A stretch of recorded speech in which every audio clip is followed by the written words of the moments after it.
Chaque union un pacte de paix, chaque concubine une passerelle vers un autre royaume. Moabites, Ammonites, Sidoniennes, Édomites sans peuple, sans culture, sans langue. Et toutes, rassemblées dans un seul palais, celui du roi d'Israël. Le livre des rois parle de 700 épouses et 300 concubines. Ce n'était pas un chiffre symbolique. C'était une liste officielle. Une archive diplomatique gravée dans la pierre.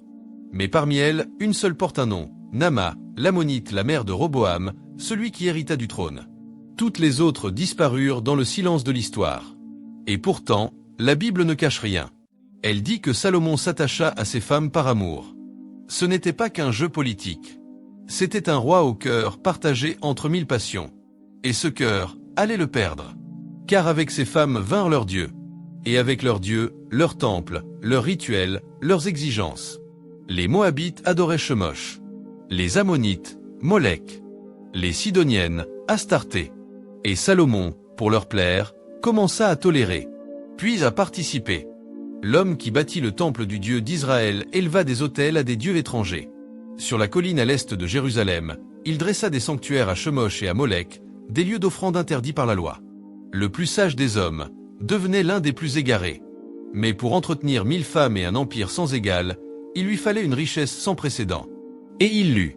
La Bible mentionne un chiffre, 666. Un nombre associé au mystère, à la démesure et à la chute. Dans le livre des rois, il est écrit, le poids de l'or qui parvenait à Salomon chaque année était de 666 talents d'or. Soit plus de 23 000 kg d'or, par an. Et ce n'était qu'une partie. Les flottes du roi naviguaient vers un lieu mythique nommé Ophir, ramenant 420 talents d'or, de l'ivoire, des singes, des paons. Tous les 3 ans, les navires revenaient, chargés des trésors du monde. Alors, l'argent perdit toute valeur. La Bible dit, le roi fit que l'argent fût comme les pierres dans Jérusalem. On n'en voulait plus, car lorsque l'or coule comme une rivière, l'argent devient poussière. Les coupes du roi étaient d'or pur, ses armes, ses trônes, ses instruments, tout était en or. Le métal des